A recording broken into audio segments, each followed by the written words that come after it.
Hear me. Скажи мне, американец, в чем сила? А вы что, собираетесь на ней жениться? Да. Ух, красота-то какая, лепота. Таможня дает добро. И вообще не называй меня, пожалуйста, время. Кто я? Вот кто я? Отныне русской земле единый быть. Don't torture me, I can't live without him.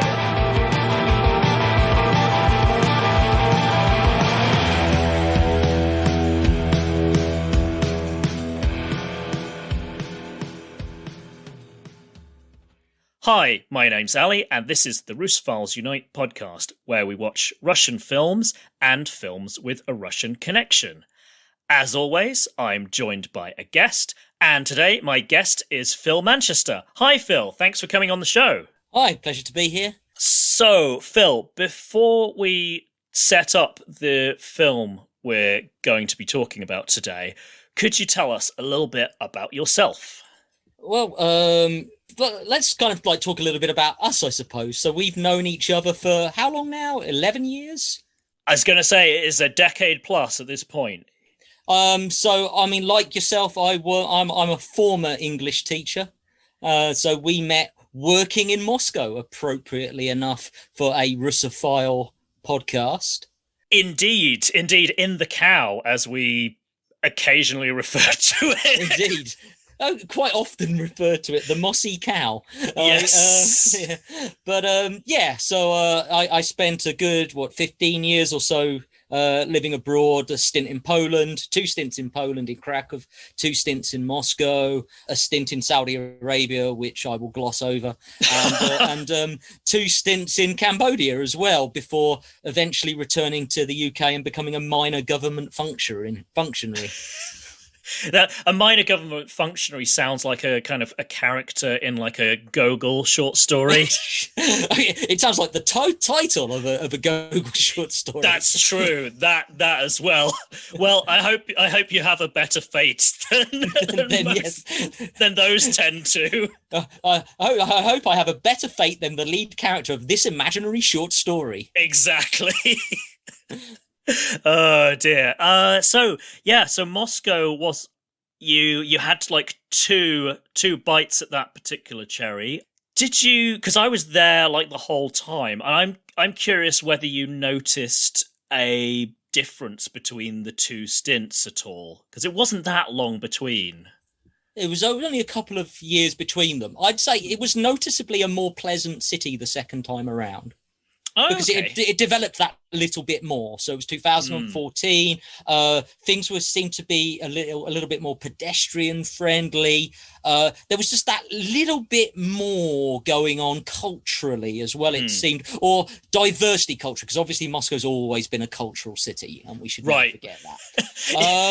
Yes, I feel like listeners would get a little bit offended if it's like, yeah. If people thought we were implying that like prior to 2014 Moscow didn't have any culture and then suddenly it flourished. No, that is not what we are saying.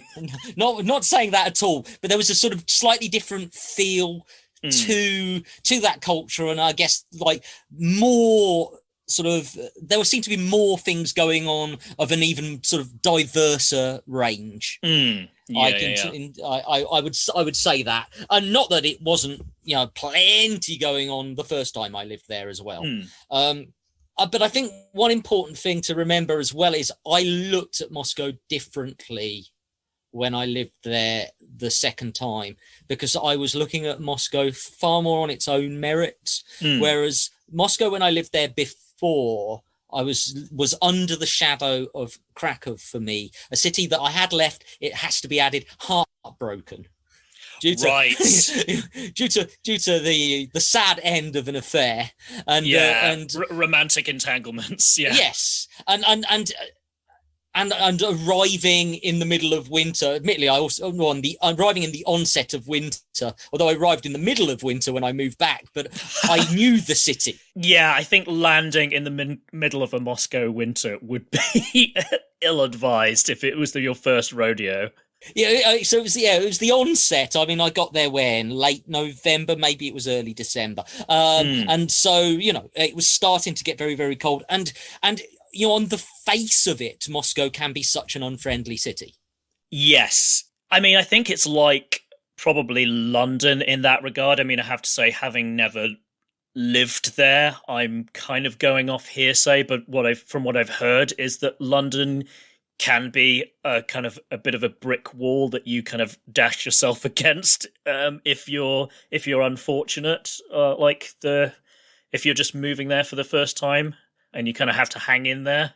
I mean, I made friends quickly. I will say that, and I made friends with Russians quickly as well. But there's that moving through the streets element of Moscow, which is an extremely unfriendly city. I think particularly when you first move there. But even carrying on, there's the coldness of people's faces that you can often see.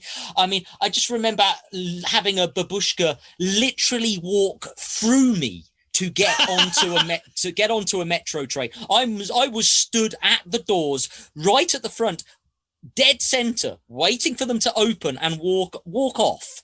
And ordinarily, I think in almost any city in the world, in any culture, someone would let you get off first. That's accepted. But oh no, like this babushka, who was twice as broad as me, I would also hasten to add, just like powered through me like I was one of those like partable like barrier doors. just brushed me aside like I was nothing, which is perhaps a comment on how relatively spindly I am. Yeah, basically, like the shortest route between 2 points is a straight line, and you happen to be in the middle of that straight line. But and absolutely no, I will let these people get off the train first. It's like I am getting on this train, and to me that's a very Moscow thing. But then also, there's that Moscow thing of that time I saw a guy dressed in a banana suit on the metro, or the other time when I saw 4 people sat on garden chairs on the metro train. that they had just like set up and in front of where you would get out, or the various other just quirky characteristics of Moscow that made it so pleasant. Moving through the metro stations, changing and hearing the Ghostbusters theme tune played by a string quartet. Yes, that was fun. And the other thing you remember that string quartet then?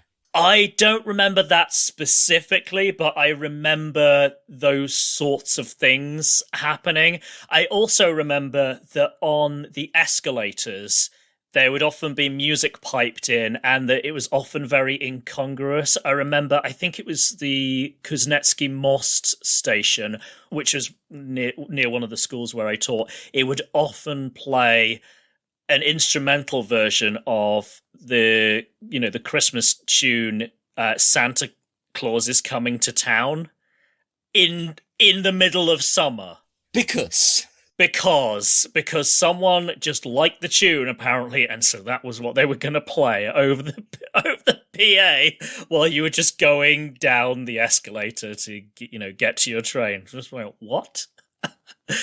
It's an interesting place. Yeah, absolutely. The quartet I was talking about were a fixture at one of the metro interchanges, very near the Tverskaya school, and you'd see them a lot. So I would walk past them quite a lot. You almost certainly did, and they'd be playing all sorts of things. I heard them do the Final Countdown as well, and also but clearly classically trained musicians. Just a lot of charm. So it's a city I'm very fond of, but it developed slowly over time when I was first there. But I was also ready to leave. But then after a stint away, I was very ready to be back and really enjoyed it and really enjoyed being there. And then Putin annexed the Crimea. Yeah, which was a thing. Which was a thing. Yeah. It's a thing I have strong feelings about. Yes. Yeah. But it also had a drastic effect on the value of the ruble. It did, didn't it? Yep. So I and I have strong feelings about that as well. And so I left. I had left, but I didn't go back. I had been considering going back. I was on holiday, and I just made that decision and I haven't been back since. But I'm long overdue a visit. I would love to go back. Oh my goodness, yeah, same. I haven't been back since the very end of 2014, and it's just like, listeners will probably have guessed by this point, but I really miss it. I don't think I want to live there for any length of time in the near future, but yeah, I'm long overdue a visit. But, yeah, there's so much I miss about it. The metro stations, the cheap, affordable football, which I bet. The football being very much one of the early manifestations of my Russophilia, my fascination with the Soviet Union football team of the 80s. Oh, okay, that's interesting. I'm guessing you must have read Mark Bennett's book Football Dynamo then at some point. Yes, I have read that. I was lent that by a friend. Yes, and fascinating read. And then there's Travels Behind the Curtain as well. Which is a much broader Eastern Europe. But this is also a bit of a digression but yes, my Russophilia, I think, does begin with a love of football from that region. Gotcha. Yeah, because the Soviet team in the 80s was pretty good. I mean, my footballophilia is kind of a long time in my past, but I my teenage years were filled with many VHSs of like classic matches. So yeah, I vaguely remember that the Soviets were good. Didn't they get to the final of the 88 Euros, and then they got they lost to Marco van Basten, essentially. It was Van Basten, yeah. That goal from that virtually impossible angle, like corkscrewing himself into a ridiculous shape and kicking it over himself. It was, it is a remarkable. It's a remarkable goal, and it's and they were worthy winners, of course. But the Soviets had actually beaten the Dutch in the opening game of the competition. You know what? I think that rings a bell from, like, that is a fact that, like, I wouldn't have been able to tell you, but now that you say it, I'm like, I had heard that before. Yeah. And I loved that team. They were a wonderful side. You know what? That's sounding very much, that particular nugget, that sounds very much like a pub quiz question, because that's another thing that I think we should bring up about you, Phil, is that right. You are the quizmaster. Yes. So one of my fondest memories about living in Moscow was the Sunday night pub quizzes that you were the MC for, and the quizmaster and everything. They were so much fun. Yeah. And that's something you've kept up. Yeah, absolutely. So even over like the peak of the lockdown, running the quizzes on Zoom, that you were a regular participant in. Yes, yeah, you were very important to Carrie and I maintaining some semblance of sanity during the initial like 6 months of the lockdown, and getting used to like life as it's now is, but hopefully won't be like for too much longer. Just having that to look forward to at the weekend was really, really good, and I'm so grateful for that. But it kept me sane too, which is an important thing to remember. Yeah, no, of course, I can imagine that was having a project to work on was probably really helpful as well, definitely. Cool. So I think we should introduce the film that we're going to be watching today. So speaking of behind the Iron Curtain, as we were, this is a Western film, but is set in Soviet Russia. So it is a Hollywood attempt to set a story there. But it's more than that, though, isn't it, Phil? It's based on the novel by Martin Cruz Smith, Gorky Park. Yes. A great detective fiction novel featuring Arkady Renko, who is, for me, possibly the most enduring and fascinating character in detective fiction ever. Your Sherlock Holmeses, yes, they're interesting, but they're not real. So for me, Renko is a very real creation, probably rivaled only by Inspector Rebus, created by Ian Rankin in his excellent series of books. So I have a very strong attachment to this novel, and it's written by an American, but a man who did his research. Yeah, I imagine that must have been a big challenge at that time. You couldn't just go on the internet, and like visiting presumably was very difficult. Well, I mean, Intourist existed, so I definitely get the impression that he did visit, but you do have to wonder exactly how he managed to do all of his research. But I feel like on the form for Intourist, like if you said why you were going and you said, oh yeah, I'm going to research for mystery novels about murders, they'd be like, no, you're not. You're not coming. I mean, it's very easy. Just say research for a book, but that might just tourism. Yeah. Tourism. It's probably business or pleasure. Pleasure done. Yeah, absolutely. Yeah, I should correct the impression that I may have given that like you couldn't visit the Soviet Union during the Cold War. You clearly could. Like tourism was post-Stalin, like quite big business. It was a source of much needed hard currency. So they were keen for people to go. It's just like leaving was harder. Leaving if you were a Soviet citizen, you had to be someone that they trusted wouldn't defect. Yes, yes. They were keen for people to go, but keen for people to go where they wanted them to go. Exactly, and to say nice things when they came back. Yeah, exactly. Yeah, I think I get the impression that it was a very staged managed, but then there's the whole like Potemkin village tradition that they had to keep up, so that's that. So this is a adaptation of that novel. It's interesting.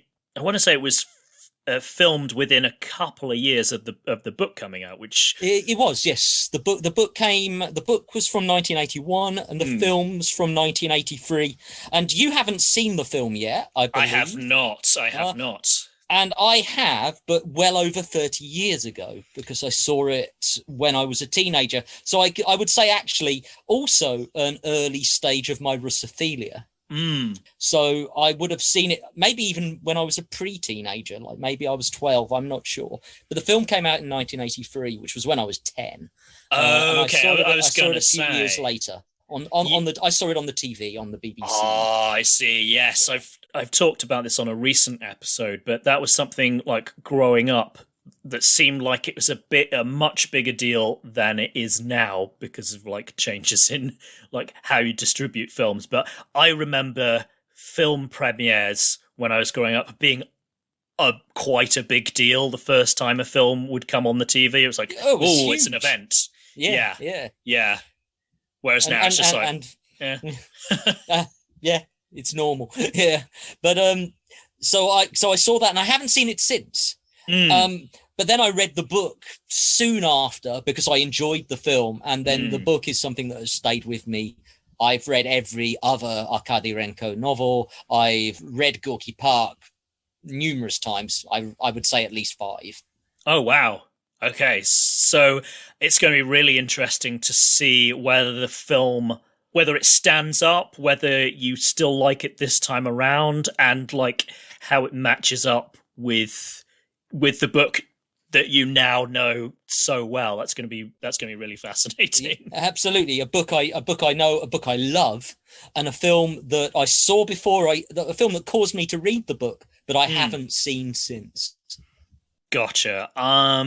So this adaptation is by Michael Apted, and we should probably get on with watching it. So there is a thing that we always say at this point in the show as we launch into the film, and that thing is Поехали. And Phil, what's the significance of Поехали?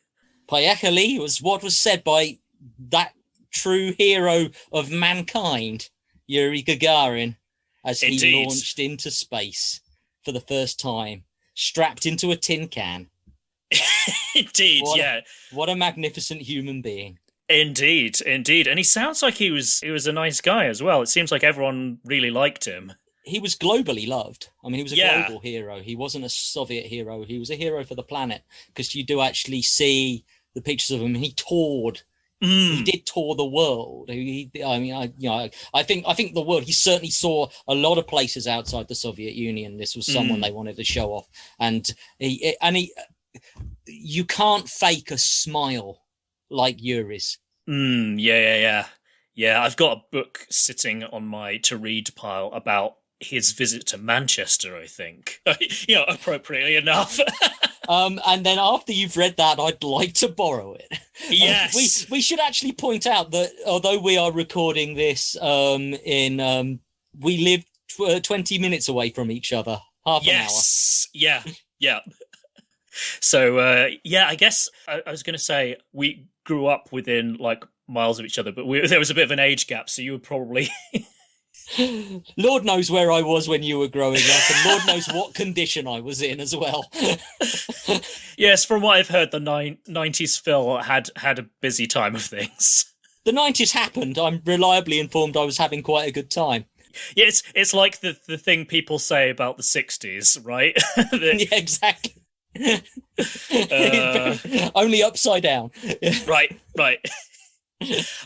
Indeed. Okay, so 3, 2, 1. Поехали!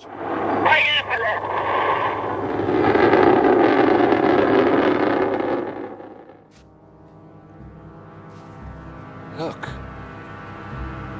No face. Sliced right off. Good God.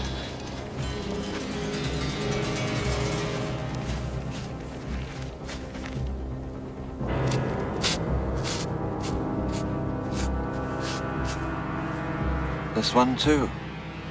Butchered.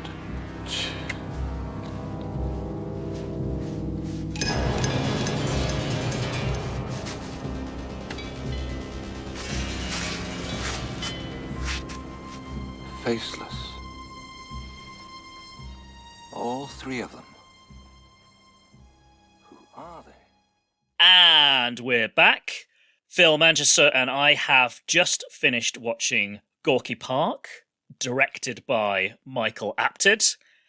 And before we let you know what we thought of the film, we're going to have a quick summary of the plot from Phil. So, this being a detective thriller, the spoiler warning is probably more important than ever, than usual. So if you haven't seen it and you don't want to know how it turns out, this is the time, if you haven't already, to pause the podcast and watch the film.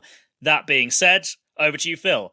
What's the film about? So, the film, pretty much like the book, opens with the discovery of 3 faceless corpses buried in the snow in Gorky Park. Yes, very ghoulish. And a great opener to a book and also to a film, I think. I mean, obviously we have the scenes of skating in the film, but and then you get to that open.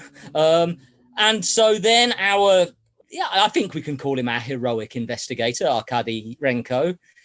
Intrepid. Intrepid is a good word. A fascinating character who I will go into more later.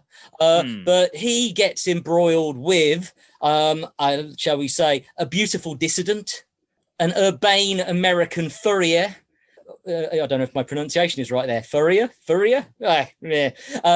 And then also, of course, as you would expect, some forms of official corruption in the Soviet machine. Yes, the KGB may be featuring heavily in this film. But and not just the KGB, yeah. Yeah. And that's it in a nutshell, I think, really. That is it. Yeah. Awesome. Okay, great. So what did you think of it? you're new to it, whereas it's a story I know well. I mean, obviously the book more than the film. So what did you think of it? I really, really enjoyed it. I found I was gripped pretty much the whole way through. I think there was one chase sequence where I was kind of like, I'm not that into this, but all of the investigation stuff I was super into. I really liked all of the characters. I liked the attention to detail. I thought it was a damn solid thriller, to be honest. How about you? How was, as someone who has seen the film before and knows the book pretty much inside out, did you have a similar reaction, or was it a bit more complicated than that? I'd say it's a little more complicated. I mean, for me, they took something great and made something pretty good. Okay, that's not too bad when you're doing an adaptation. Yeah, no, absolutely. I mean, watching it the second time around, I certainly did not hate it. In fact, I enjoyed it. There's a lot about it to enjoy, but I was also, as I knew I would be, very much aware that the book is so much better. Okay, so let's delve into that a bit. In what ways would you say the film falls short of the book? In a way, I'd actually say that the criticism on that front would be more connected to the format. I have no issues actually with the truncation of the plot to an extent. Okay, no issues isn't accurate. Okay, to an extent, I do not have issues with the truncation of the plot. I think it moves at You're mostly happy with truncation. Yeah, I mean, it moves at a fair clip, I feel. You're introduced to Irina the Beautiful Dissident very quickly, and Osborne, the American, very quickly, much more quickly than you are in the book, which is a good thing in the book. But in terms of the film getting going, I have no issues with that. I'd say my further issues I'd like to get to after we've talked about what you liked about it. Okay, I think I liked the efficiency. Like, I mean, that sounds like a very odd thing to praise about it, but it just kind of, it rattled along. I think efficiency is important. I think it's definitely a virtue in filmmaking. I mean, I think, especially in this genre, you don't want to be like pootling around too much. I think the actors do a great job of getting you to know who the characters are quite quickly. Yep. And I just found it really more atmospheric than I expected it to be. Like, I have to say, like, I've had this kind of like on the shelf to cover for quite a long time, but this being a Western production set in the Soviet Union, I was kind of thinking this could be a disaster. This could be really kind of too simplistic or a bit silly, but I thought it did a good job of not being simplistic. A lot of that's down to the source material. Right. But a lot of it is down to them as filmmakers as well, because they do a great job, because obviously they did not film it in Moscow. Yeah, this is an interesting detail. What did you think as far as somebody like me who's lived there for quite a long time, did it do a good enough job to kind of like give you the impression that it is Moscow? For me, yeah, 100%. Same. And that was something I was super impressed by, because, obviously for the average viewer who hasn't been there, it probably doesn't matter. But so I super respect that the filmmakers went to the effort of actually making it look like it. Do you know where it was filmed? I do, but quick thing I wanted to mention in passing, because I found this out and was kind of a little bit surprised. So I found that there was a Variety article that implied that they actually asked permission to shoot in Moscow and were denied, which I was kind of like, yeah, I'm not surprised it was denied, but I'm surprised they even asked, to be honest. But, good for them. I believe they did ask. I mean, that's my understanding. They did ask and were denied. Oh, okay. Hardly surprising. No. But, yes, this doesn't paint the Soviet Union as a particularly nice place, which... It doesn't, but it also doesn't paint it completely as a horrible place. I would say the issues of trying to film something like this is that it deals with corruption in places that they really wouldn't want to have in a film. Exactly. Yeah. It's the machine rather than the people. Like, because that was what I was worried about, is that something set in this period in the Cold War, like, is going to be Rocky IV, where all the Russians are evil. and it's anything but. It's anything but, yeah, absolutely. So I like that for how not black and white it was. So in terms of where it was shot, my initial guess was Yugoslavia, just because of how much the buildings did look Eastern Bloc-ish, and they also had, as you probably know, like, a long-standing beef with the the Soviet Union. Yes. They were communists, but non-Warsaw Pact aligned. So I thought maybe it's Yugoslavia, but it turns out that the most Soviet-looking bits were probably Helsinki, which used to be a Russian city, of course. Well, yeah, of course, yeah, it was in the Russian Empire and broke away, and in the Cold War, if memory serves, it was neutral. It wasn't in NATO. Essentially, yes, yeah. And that was kind of like obviously it wasn't communist, but it also was kind of like, it decided to kind of stay neutral. Wisely, I would say. Yeah, because of who they had on their doorstep. So that was really impressive. There wasn't anything where I was kind of like, that's definitely not Russia, even though I knew that it wasn't. And the interiors felt right too, as well, didn't they? They did. Yeah, like the kitchens and stuff. It's the flats. They seemed very familiar. Like I get the impression that the people doing the set decoration and stuff, they'd either been there or they just were really meticulous. This was really not a phoned-in film. This was people, did their due diligence, and that really helped me get into it, because there wasn't a ton of things that I was just being distracted by, and just be like, well, that's not realistic. Yeah. So that helped. To the shop signs and the that all of that felt right. Yeah. I mean, I'm sure if you're Russian and old enough to remember the Soviet Union in the early 80s, there probably are things that you would see that neither of us would see, but like from people who lived in post-Soviet Moscow for a long time, it didn't like break the illusion and take me out. So that was good. Yeah.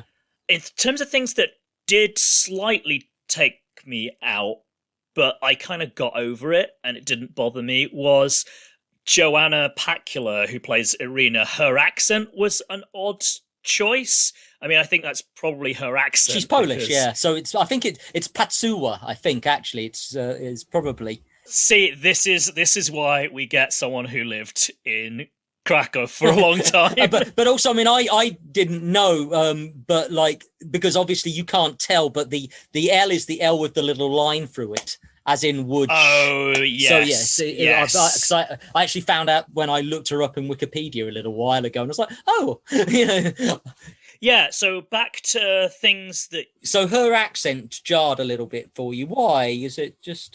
I think it was just because everyone else... They'd made a decision that we're not doing accents. Yes. Like, it's essentially like the American characters are American, they have American accents, and everyone else is British. Including William Hurt as well. Including William Hurt, who isn't.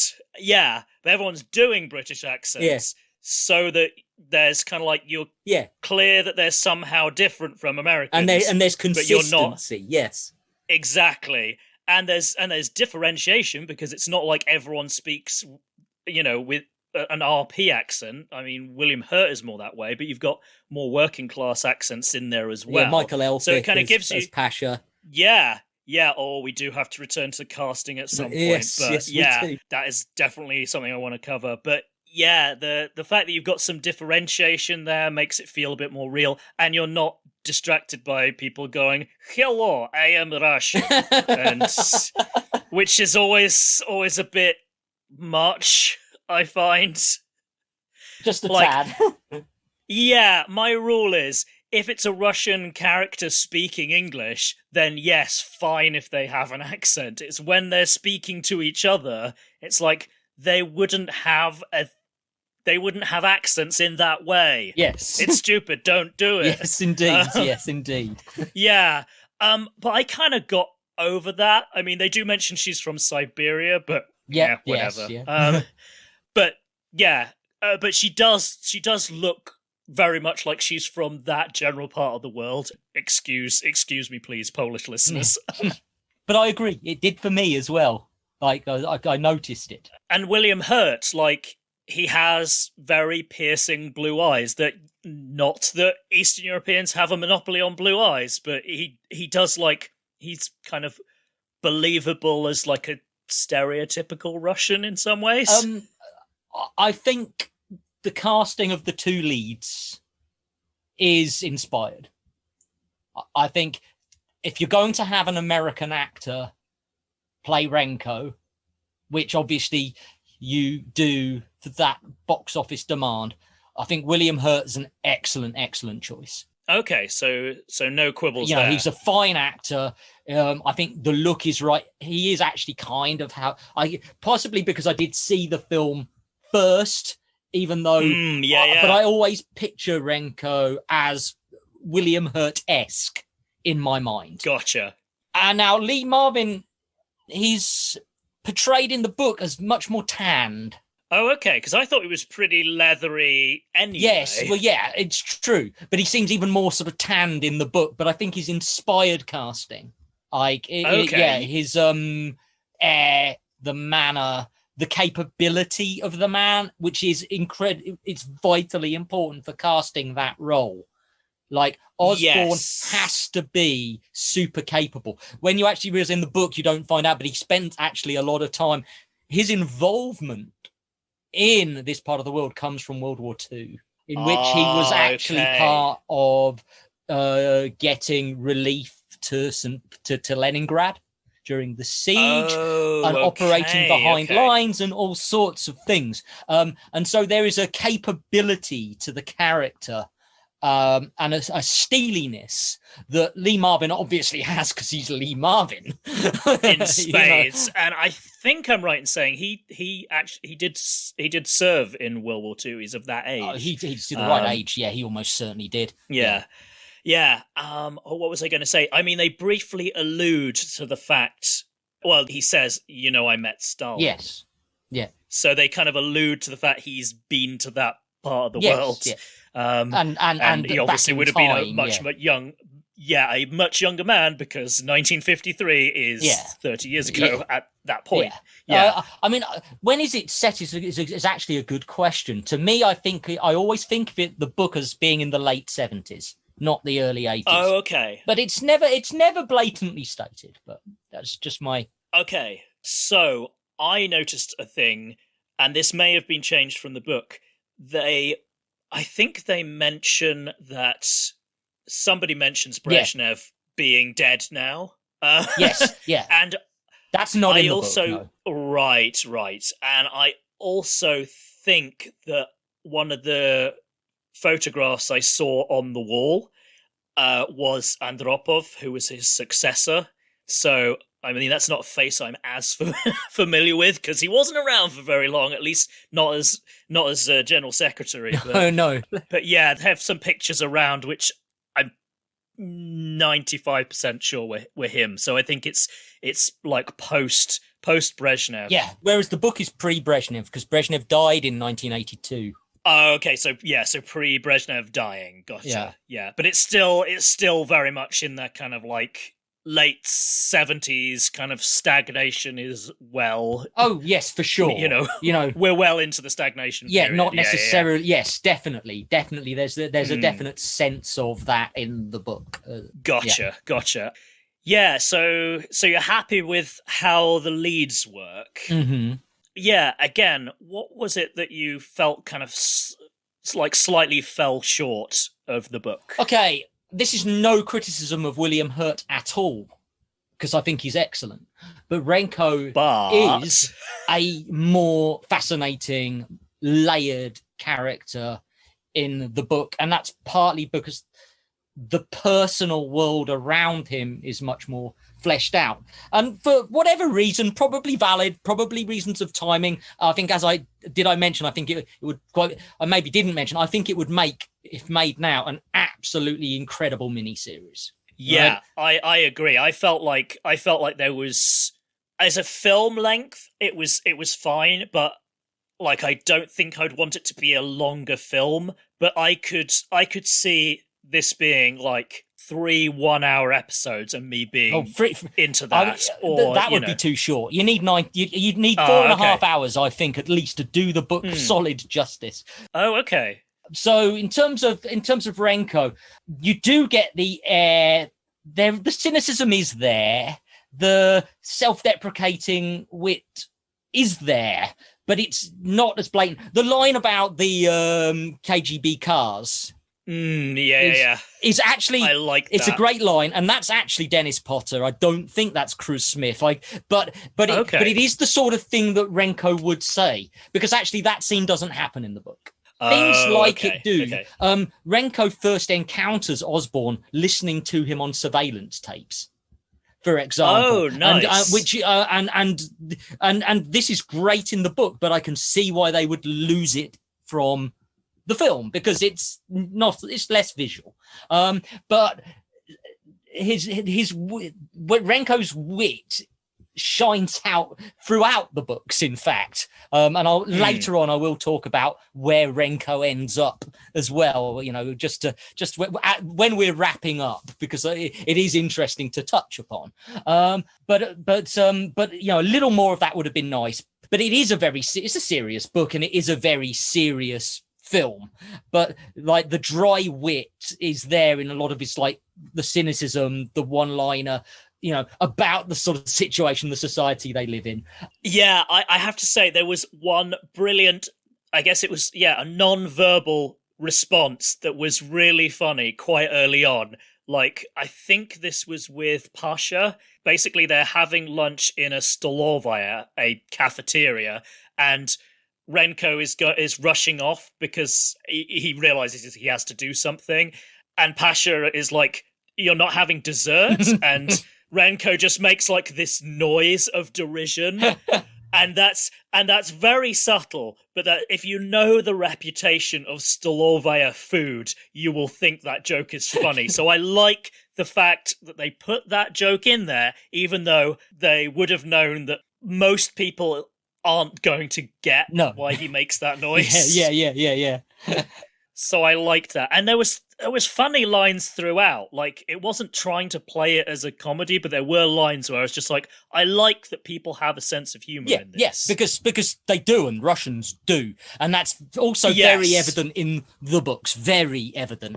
Yeah, and the gallows humor in particular. Oh, and very much so. Dry, gallows, cynical humor. Yeah, like just some of the interaction between Renko and the pathologist. I can't remember the specifics, but I did like that back and forth. And that's stronger in the book, as I did mention to you earlier. But the pathologist, they're friends, you can tell.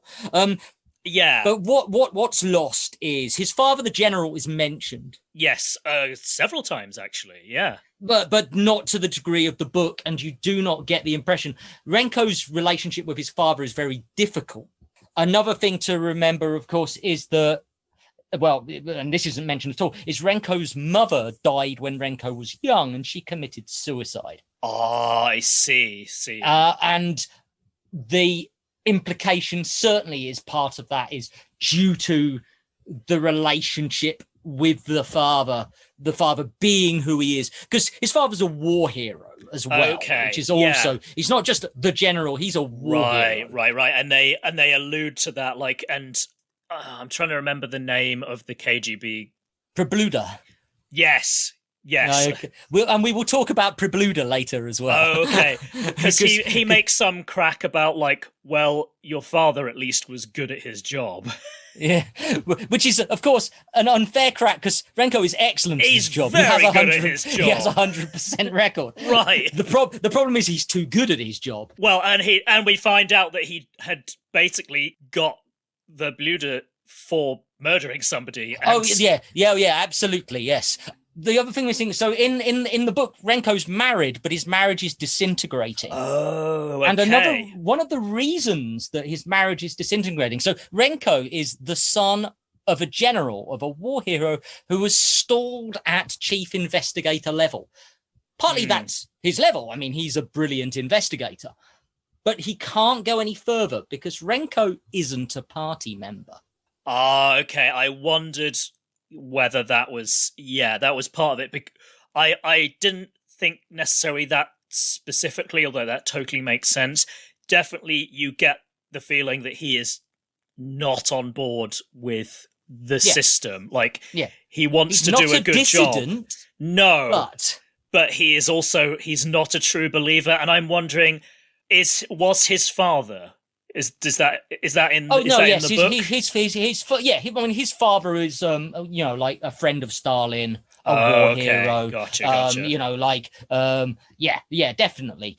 And Renko's wife is also fairly ambitious, and so Renko's wife leaves him in the book, and so this is also part of the background of him meeting Irina, who is so much more fascinating and I guess free and alive and, sort of not part of this system at all.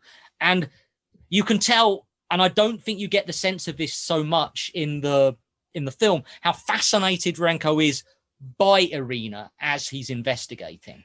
Yeah, like I feel when they get together in the film, it's very sudden. Yes.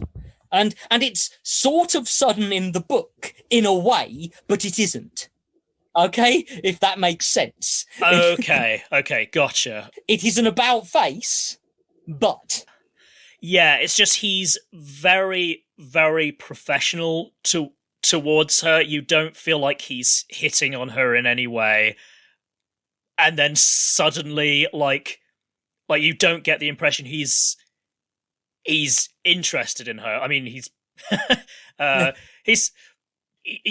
he's probably not oblivious to how attractive she is, but he's not kind of like making eyes at her or anything. And then like suddenly, they're in bed together. It's kind of like, okay. I mean, that sort of makes sense. It's not at all jarring in the book. Okay, that's good to know, because that was slightly like, okay, it's a Hollywood film. The two attractive leading characters do have to end up in bed together, but this was a little bit sudden. And I felt like, again, I think, Joanna, you're going to correct me on the pronunciation. It's Patsua, more or less. Patsua does she does a good job with what she's given, but what she's given isn't a ton. Yeah. So that's a criticism. She's kind of a little underwritten or under fleshed out. But again, I feel like they're probably sacrificing her character development for pacing. Mm-hmm. Yeah, for pacing, and the fact that a lot of sort of Renko's fascination comes with the fact that, one, he sees her. I mean, because he does the scene of him going to sort of meet her in the studio because she's the first lead because of the skates. Yeah. So that's pretty much as portrayed. It's obviously also crops up on the surveillance tapes, and there's there are more interactions between the two of them, and there's the fascination is there. You can sort of tell. Yeah. Okay. I mean that's about sort of more I could say. Yeah, about the about Renko and his character, but I do think those are key details. And you see sort of less of his friends, which gives also more of just a nice sense of the day-to-day life in the Soviet Union. And some lovely little scenes that just for timing here I won't go into, but they flesh out the book, but I can see why they're not in the film. Because you've got exactly, and just trying to keep the runtime to a people will actually go and see this. A bladder-friendly, manageable length. Yeah. So then other things. So there's less police work in the film, which is a criticism and a strength because timing. But it also means that other characters don't shine as much. I mean, it's interesting that you touch upon Pasha. Again, Pasha I feel he gets a slight disservice in the film. It's Pasha who works out about the 1812 overture, for example. It's not Arkady. Oh, okay. Little things like that. But then it makes sense in the film because you're showing off Arkady being the genius investigator by having that be this flash of inspiration from him in that scene. Yeah, but we do see some competence from him because we see how he's managed to get a file off, the name's escaping me, but the American policeman who is... the KGB mole. That's right. Sorry, yes. Because he gets them drunk. He gets drunk, but he gets the other person drunker so he can steal the thing off them. Yes, absolutely. Yeah. Yeah, he clearly knows his assignment and can get the job done, even if he gets completely sozzled. Yes. And again, the friendship between Renko and Pasha is clear, which is also, like a key part of the early stages. So just what else? There are other scenes and other bits of dialogue that I think were just better played.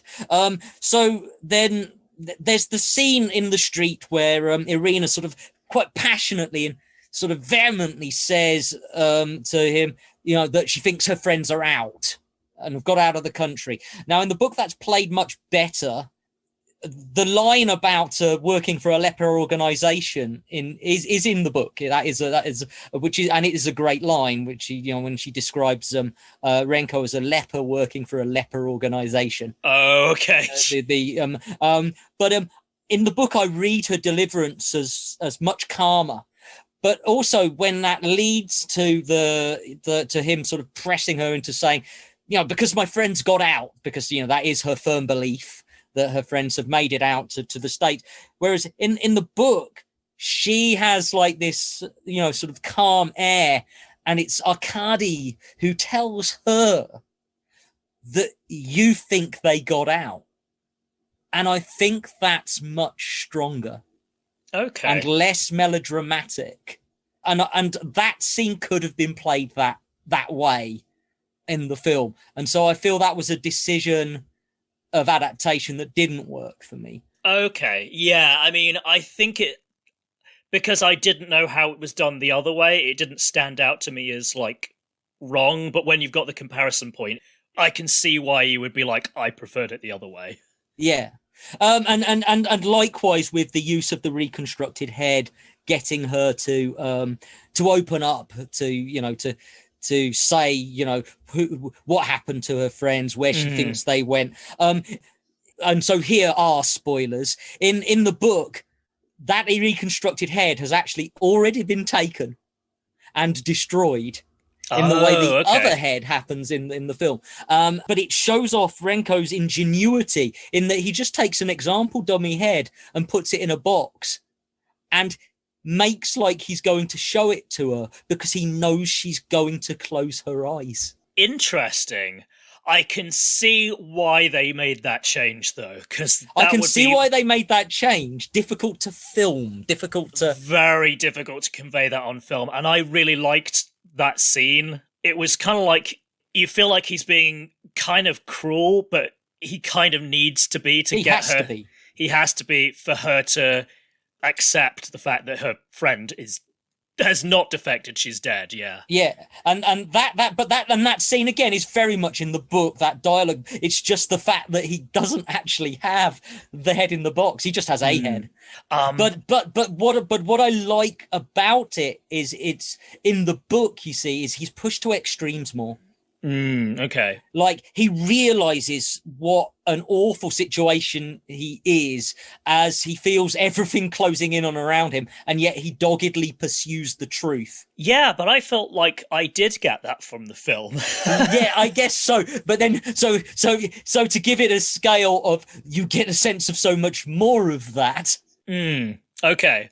Yeah. See, just watching this film made me want to read the book and made me want to read the rest of the books, just because I was like, you know, I mean, you can make great films out of ho-hum books, but it's harder, you know? It's more usual that you have a really good book, and then sometimes, if you're lucky, you get a really good adaptation. And as I say, I haven't read the book, but this seemed like it was going off really good source material. Oh yeah, and it does do a good job. And you know, Dennis Potter wrote it, so you know he's not an amateur.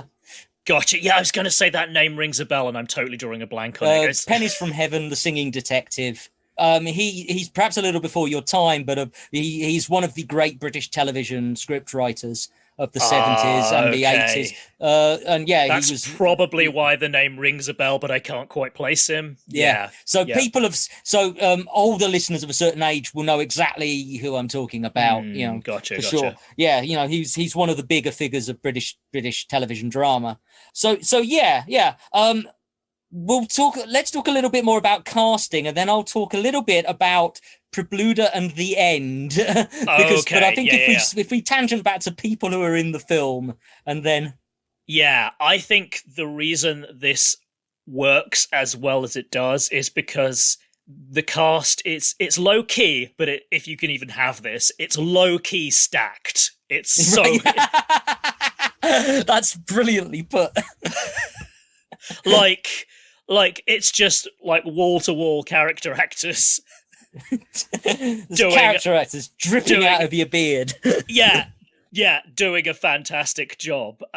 Like I want to bring up first because of their connection. You can't have future alumni, so excuse the oxymoron, but you've got two future Withnail and I cast members, and we both love that film. So. And it is the best British film ever made. So, you know, that's... Yeah, I feel like I haven't seen enough British film to be confident in my opinion, but that is also my opinion, even though it's not a qualified one. That's fair enough. Yeah. So we've already mentioned Michael Elphick, who is the poacher in Withnail and I, but yeah, indeed, yes, as Pasha. Here. Yes. Seriously, listeners, if you haven't watched Withnail and I, you need to. It's so good. Well, you can't be covered on this because there's zero Russian connection. But... No, well, actually, there is a tiny Russian connection. There's a tiny Russian connection, and that is at the beginning of the screenplay, Bruce Robinson apparently, I haven't read this screenplay, but apparently he wrote, Dostoevsky has described hell as perhaps a room with a chair. Well, this room has two. I'm sure he writes it slightly better than my paraphrase. That's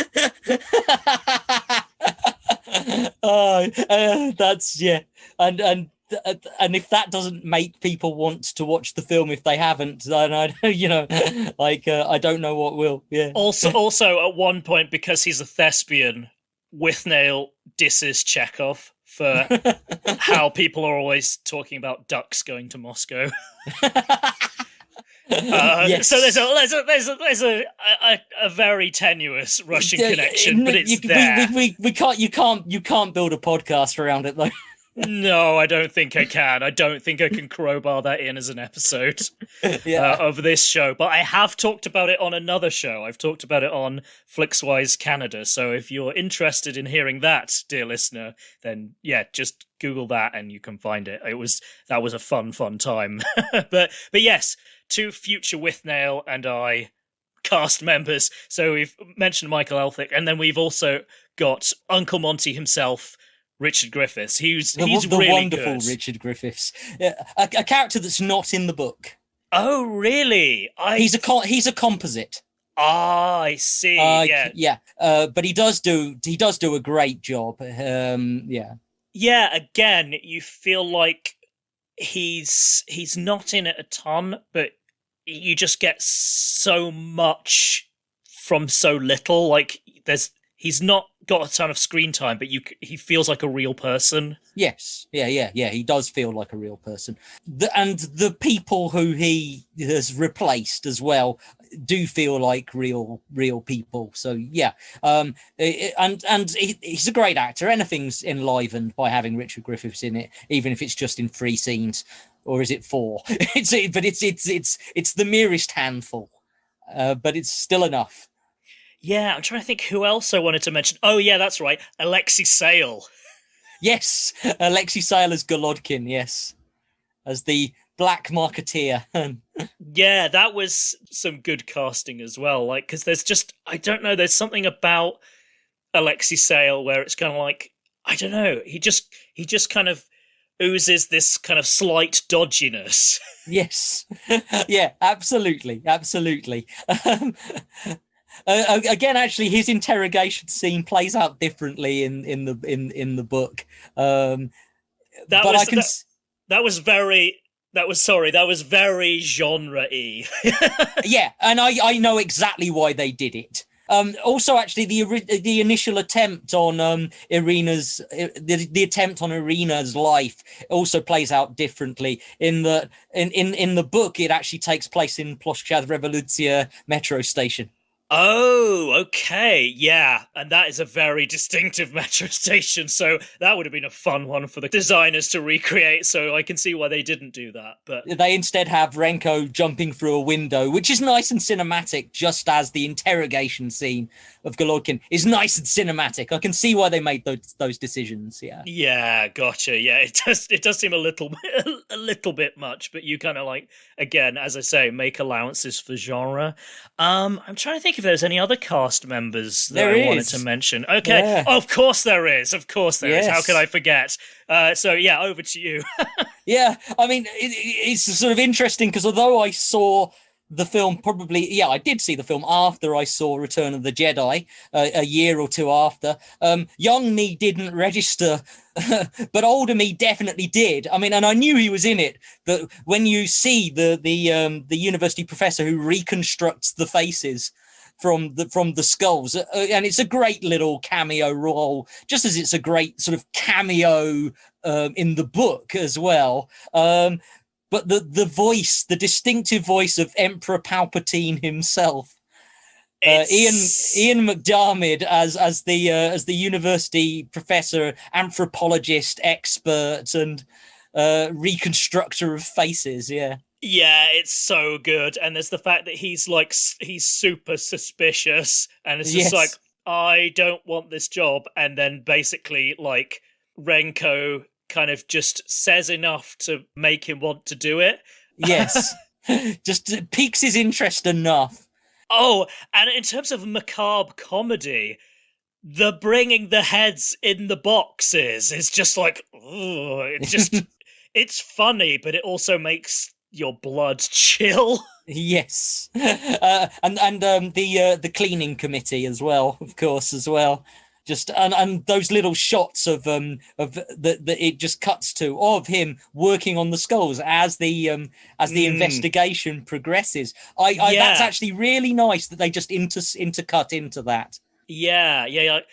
Because this isn't a film with a ton of gore, but it has enough, and it is kind of like, I think there's stuff from this film that will stay with me because it's kind of like, there is like just this kind of horror element in there that just makes it that bit more effective. Like, and they're very sparing, and I think that's good because it means that it's effective each time and it doesn't desensitize you to the kind of the horrific nature of what you're seeing. Because it is a horrific crime, of course, you know. Yeah, just ghoulish. Because that's the bit of the, maybe if you're smarter than me, you would twig Furrier. I see now. Yeah, but that was kind of like, oh, that is ingenious. That's why he knows how to do that. And more of course is made of that. But yeah, I mean, I think it's instantly who the antagonist is when they arrive, and you do in the book too. Okay. And it's not a whodunit. No, it's a how and why, and the kind of the intricacies. Definitely, yes. Definitely. And just the richness of the setting, and the fact that certainly, well, probably because I doubt there was a book of it like it in Soviet Russia. So the uniqueness of it when it arrived as well, the freshness that an American, had written a thriller set behind the Iron Curtain in the capital, essentially, of that entire Eastern Bloc. Yeah, and done it with a degree of credibility, because I'm sure there was plenty of people like who could have a stab at it and make it not believable at all to people who kind of knew the realities, that it would just kind of paint things with extremely broad brushstrokes and not do it well. But I thought this was really well done. This kind of like, it just seemed plausible to me, and that helped me with the buy-in. I have to say, in the book, is it obvious that that Renko's, I'm drawing a blank on the name of the character again, is it Yamskoy? Yamskoy. Yeah, Yamskoy. Yeah, in the film, I had a pretty strong sense early on that even though he seems like a very sympathetic boss to Renko, I was pretty sure pretty early on that he was a wrong-un. Right. But no, I don't think so. I don't think it's obvious. That's more of the shock. But because there are more people around. So you've got more people around to possibly be wrong-uns, as you put it, who are on that Soviet side. And so, so I think it's sort of less obvious. Okay, because that was not a surprise to me at all when it was the reveal. I was going, yep, I had that pegged. But it didn't spoil my enjoyment. It was just like, I saw it coming from a mile away. But I think he's also actually slightly less sympathetic immediately in the book. In that you get this sort of almost paternal sense in the film of or mock paternal sense, and there's not that in the book. Okay, is it more like he's just his boss? Yes, I mean he values him, or appears to value him, but he also seems a much harder character in the books. Interesting. And therefore, in a way, it's less obvious. Gotcha. Yeah, and then a character I do want to talk about is Prabluda the Kgb, who is basically who isn't a villain. Oh, okay. Book. No, he's not. I mean, he is. I mean, he's a KGB officer. He's done bad things. There's history between him and Renko. He has absolutely no involvement in the plot. And in fact, Prabluda and Renko sort of come to a sort of understanding by the end of the book. I won't go into in depth because it wouldn't make sense. But so so there are elements that are different, and I just feel that's a shame in a way, because Prabluda's that much more fascinating in that you have this KGB who is clearly set up to be the person you think is going to be involved, or the villain, and he actually isn't. Is he brute? Yes, he is. He's a KGB officer, but he's more complex than that. And there is a sort of, there's an element, there is a scene in the book where it takes Renko a lot longer to get to the West for the climax in the book, because Renko ends up being basically sort of stabbed, and the only reason he survives is because he hasn't eaten anything for days. Okay. So you really, again, you get the sense of how far Renko pushes himself to the edge, like in the book, which you don't in the film. Just the extremities of it, and he ends up having to sort of recuperate in a sanatorium in the countryside, and Prabluda's his guard. Nice. And sort of guard, sort of warder, but sort of also just there, and they end up sort of bonding to an extent. But Prabluda's supposed to execute him is definitely the inference, but Prabluda decides not to. For various reasons, which will become clear when you read it, and I do definitely recommend most heartily that you do, and anyone listening, if it hasn't been for the fact that by the nature of this, I'm revealing a lot of what happens in it. Right. Yeah, but that's the nature of this beast. It is indeed. Yeah. And so to the ending as well, and the ending in the book doesn't take place in Scandinavia. It actually takes place in New York. Oh, no way.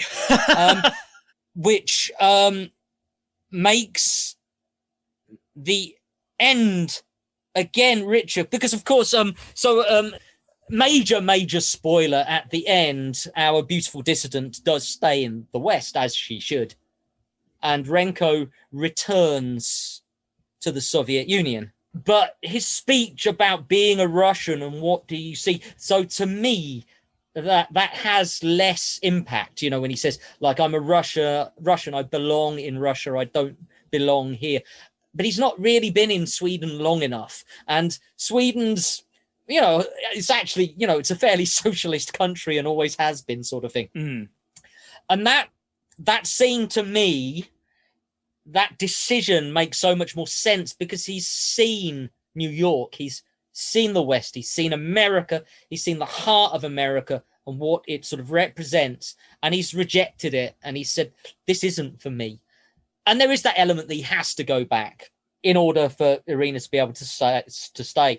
But there is also the element that he doesn't want to stay, no matter how much he loves Irina, that he doesn't belong there. And that, for me, is so much stronger. It makes so much more sense when you have Renko in America. And it's also a nice reversal, because we didn't even touch upon Kerwell, the American cop, who does get embroiled, and so many layers to talk about him. But you see Kerwell and Renko working together in Moscow, and then you get to see them working together in New York. So there's a little that would have been reversal. Cool. Yeah, and we have shortchanged Brian Dennehy, but he's really good. Yeah, I enjoyed his performance too. Yeah, and again, he's a fascinating character in the book, and they have got it right as well. Again, great casting.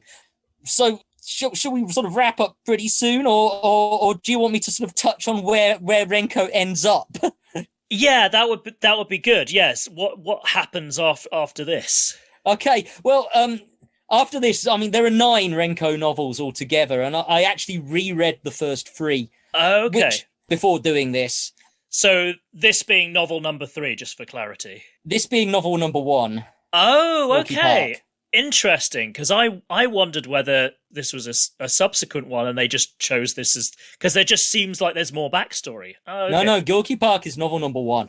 Okay. So this is how we're introduced to Renko, and he does go back to Soviet Union, and the implication from the film to a hero's reception, anything but in the books, when we realise that he's actually helped to escape out to Siberia by Prabluda, in fact.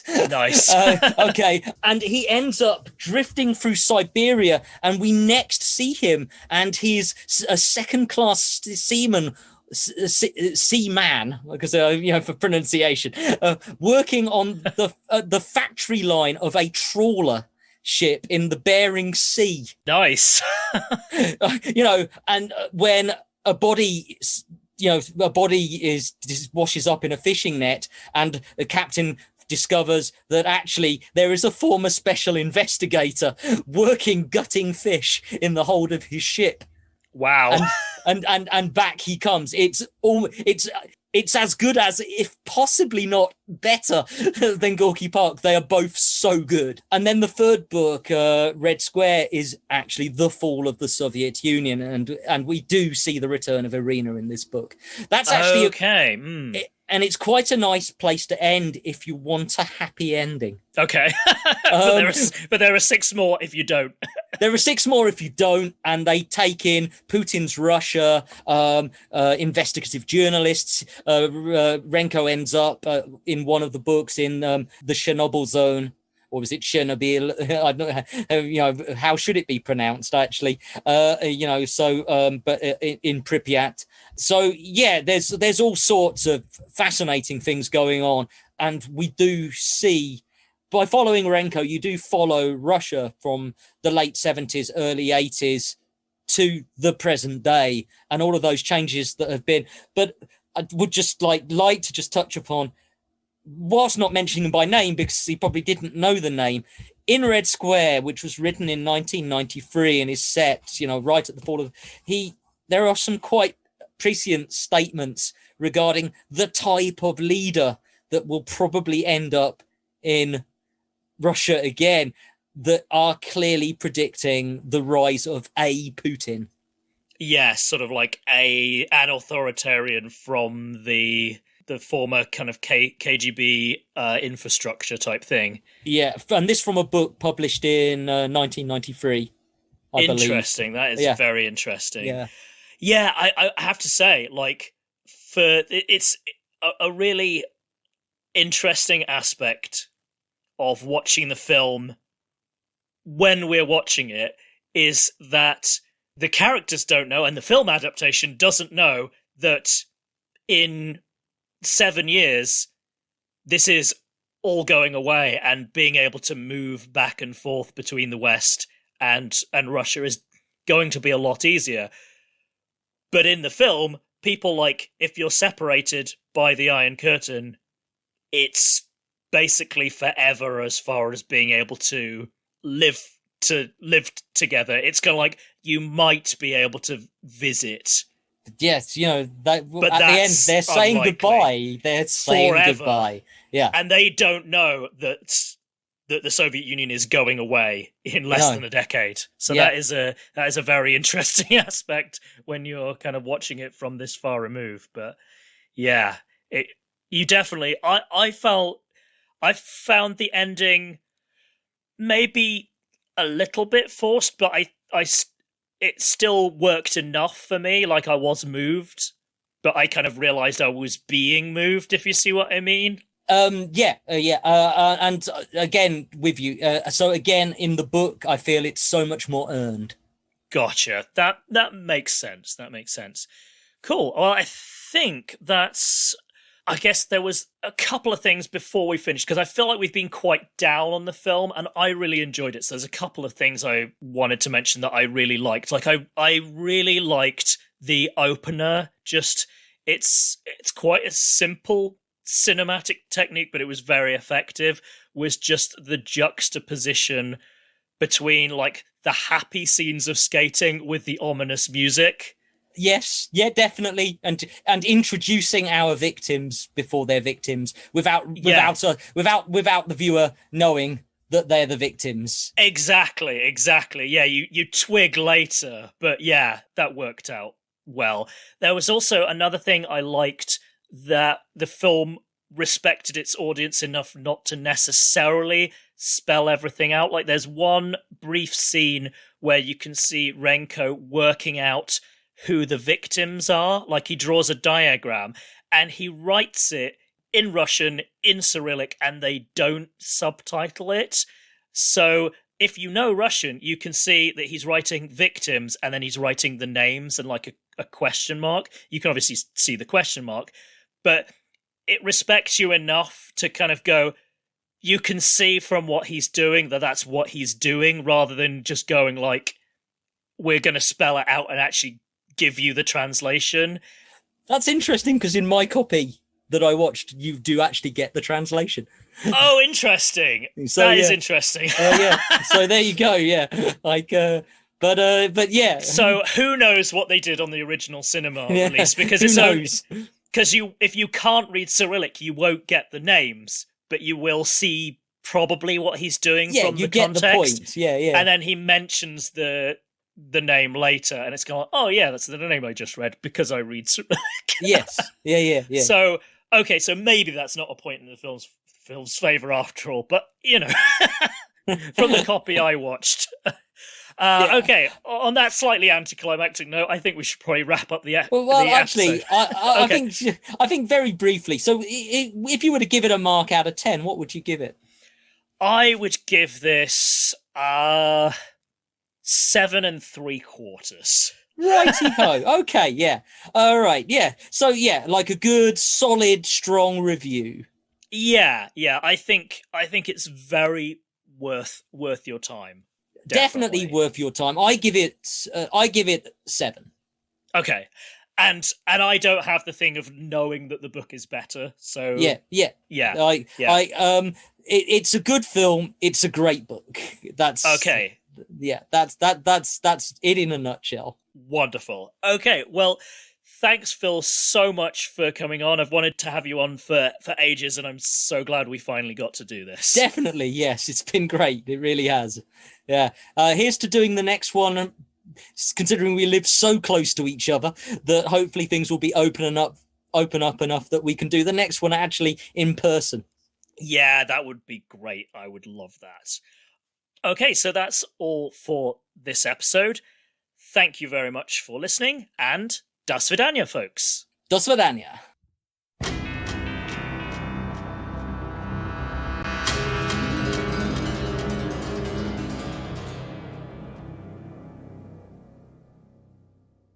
So that's it for this episode, but before I go, I'd like to thank Sasha Ilukovich and the Highly Skilled Migrants for the use of their song Cold in our intro.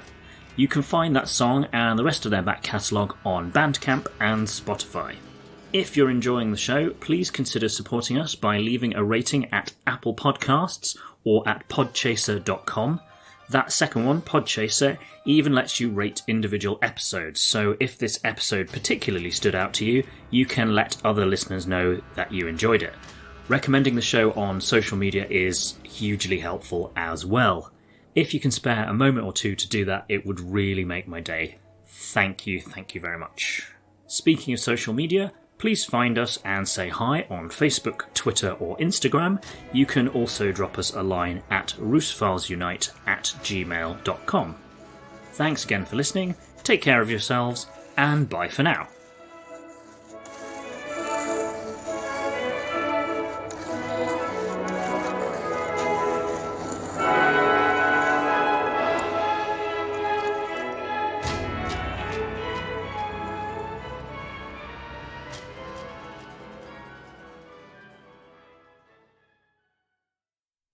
Okay, so a quick message before I go. If you're enjoying the Roosevelt Unite movie podcast, there are a couple of ways you can help to cover the cost of running the show, if that's something you're able to do. The first option is donating roughly the price of a cup of coffee on our Ko-Fi page. The address for that is www.ko-fi.com/Roosevelt The second option is by buying yourself a book from our bookshop.org affiliate site. I've pulled together a selection of Russia-related books that I thought looked interesting, and I've divided it up into sections to make it easier to find your way around. Whatever book you decide to pick up, 10% of the sale will go towards keeping the podcast running, and a further 10% will go to independent bookshops around the UK. To visit the bookshop, please use the affiliate links in the show notes to this episode. Alternatively, you can find them in the bio sections of our various social media pages. At the time of recording, our bookshop page is only available to listeners in the UK, but I'll let you know if that changes. Also, there is rusandsov.com, that's rusandsov.com, where you can get t-shirts, wall posters, coffee mugs and more with a Soviet and or Russian theme. If you use the promo code RusophileSUnite, That's all caps and all one word. At checkout, you'll get 10% off, and they ship locally in the US, EU, and Australia. Again, you'll find the links in the show notes. That's all from me. Take care and stay safe.